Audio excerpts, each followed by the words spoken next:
नमस्कार दोस्तों, news Hindi TV channel में आपका बहुत बहुत स्वागत है।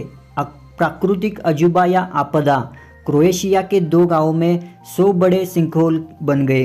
क्रोएशिया के दो गांवों में न जाने कैसी प्राकृतिक स्थिति बन गई है। यहां जनवरी से अब तक 100 से ज़्यादा गड्ढे बन गए हैं। कुछ सूखे तो कुछ पानी से भरे हुए हैं।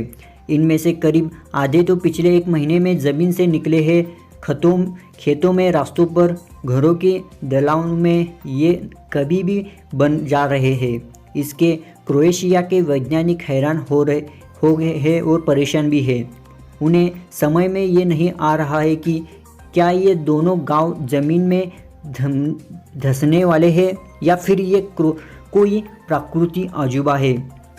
क्रोएशिया के इन दोनों गांवों में एक साल की शुरुआत कुछ अजीब हुई। इन गांवों में नाम के मेसेनकानी और बोरो जेसीबीस है।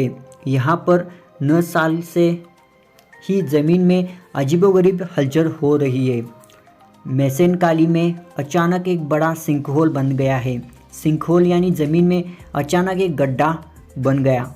यह सिंकहोल करीब 98 फीट व्यास का है और 50 फीट गहरा है।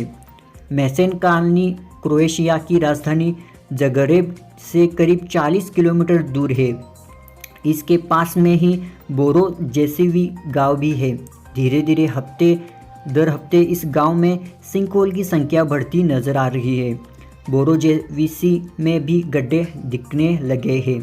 जनवरी खत्म होते ही इन दोनों गांवों पर 54 सिंकहोल अपना मुंह खोलकर वैज्ञानिकों को चिढ़ा रही है। इस बात की पुष्टि क्रोएशियन जियोलॉजिकल इंस्टीट्यूट में भी किया था। अंतर्राष्ट्रीय समाचार एजेंसी ने मार्च में अंदाज़ा लगाया कि दोनों गांवों और उनके आसपास 100 से ज़्यादा सिंकहोल बन चुके हैं।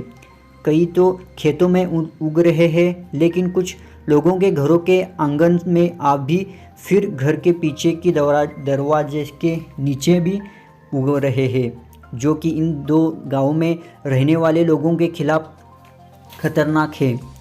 मेसेनकानी गांव के निवासी स्टोजन केसोजेविक ने मार्च में रॉयटर्स के बताया है कि वो लोग बहुत ही ज़्यादा बुरी हालत में हैं।